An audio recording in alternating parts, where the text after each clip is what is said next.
right, welcome to our mental health talk here at the MCBC. What we're doing here is we're just creating space and dialogue just to talk about various aspects of mental health, maybe give us a more helpful picture into something that many of us are either dealing with ourselves or we know someone who is. My name is Ken. I'm one of the pastors here at our church, and we're just glad you're part of our mental health talks as we resource you today. I have a guest with me, and her name's Elizabeth. I'm going to let Elizabeth introduce herself. So go ahead. Okay. Hello, everyone. My name is Elizabeth. I'm a registered clinical psychologist in the province of Ontario. All right. And so before we go any farther, we do have to do some little caveats and disclaimers. So I'm going to let Elizabeth make those disclaimers now.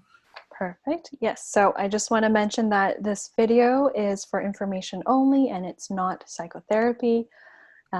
All statements and information included in this video, it's intended for educational or informational purposes and should not be considered as any form of treatment. And it's also not intended to be a substitute for professional psychological, psychiatric, or medical advice, nor any kind of diagnosis or treatment. If you have any questions regarding medical issues, please seek the advice of your family physician. If you have any questions regarding psychological concerns, please reach out to qualified mental health providers. If you think you're in need of immediate assistance, please call 911 or visit your local hospital emergency room. If you are in distress and need emotional support, please access the mental health crisis hotline listed in your local phone book's government pages.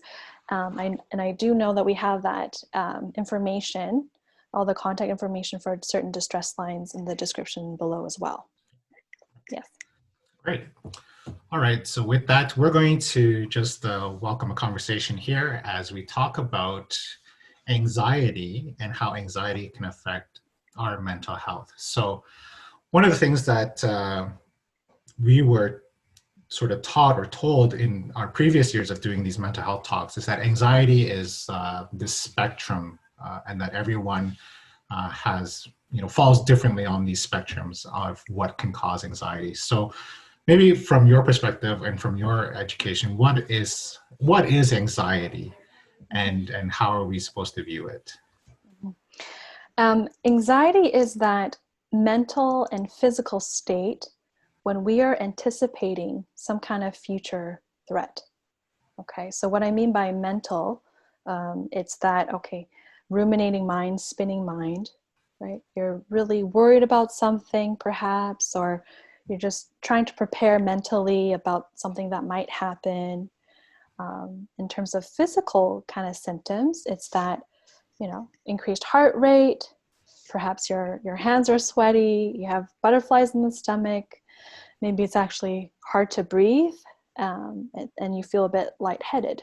So it can certainly look very different and present itself differently across folks. But yeah, in a nutshell, that's anxiety.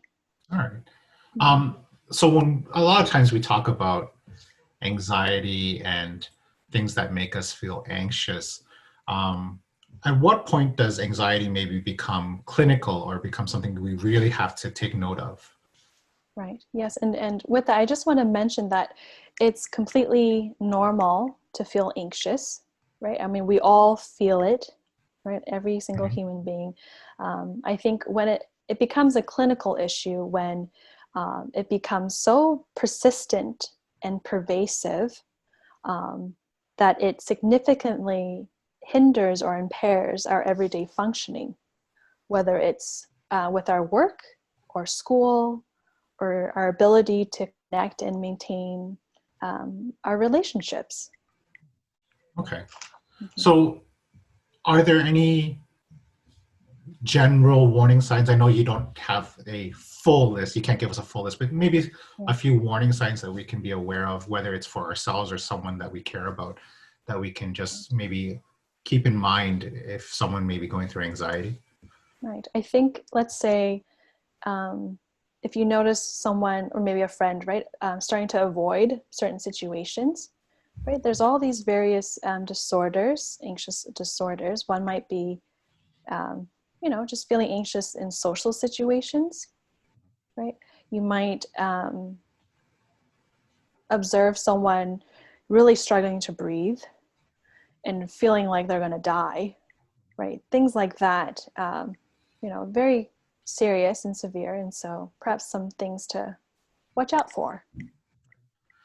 Let me ask this then. I've heard it said, some people say it, and I'm not a fan of it, but sometimes people just say, oh, you're just anxious, so why don't you just get over it? Why don't you just get over it? How does that comment affect us? And instead of using a comment like that, what's a better way that we can maybe help someone who we see is going through some form of anxiety? Mm-hmm. First of all, I think that kind of comment can be so hurtful and just so invalidating, and just minimizing what someone might be going through, right? It's this, and it's almost kind of shaming them, right?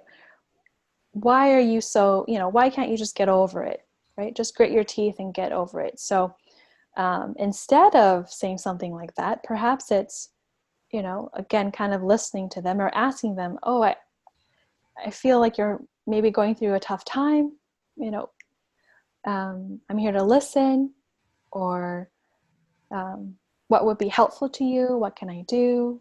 Or can you please share with me what's been going on for you, if you feel comfortable? I think one of the hard parts is always, we like to help people, but sometimes in our helping, we end up hurting. And, it's better for us to be clear when we're helping. We need to ask the proper questions and to meet people where they are, right? Right. So in terms of anxiety, is there any maybe final thoughts or some general other things that you want to share with us before we sort of conclude our time on this topic?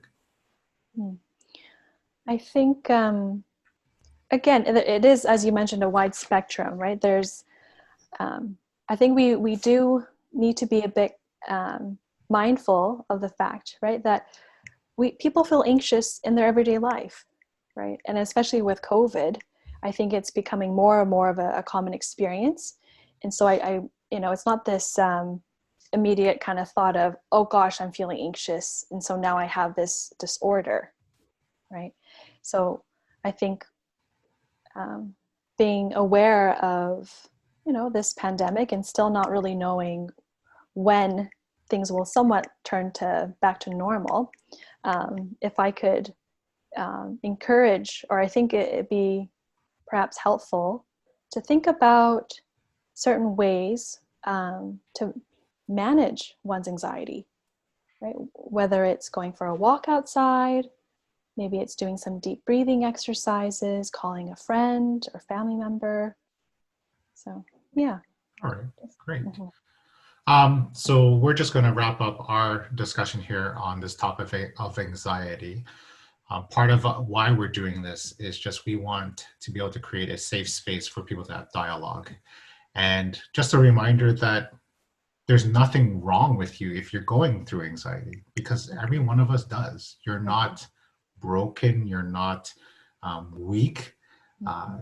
It's just an opportunity for us to speak up and ask for help. And at the same time, if someone asks for help, that we would be listening more so. Great. So we're going to step away from this conversation now. And again, if you are a person going through some struggles with anxiety, we're just going to post some resourcing for you here at the end of this video. We're just going to encourage you to reach out and talk to someone. And if someone is reaching out to you and sharing their anxieties with you, we hope that you will just take a moment to rethink some of the responses or to reframe some of the comments that could hurt rather than help. So that's it for us this time. And we'll see you guys again. Take care. All right. Bye-bye, everyone.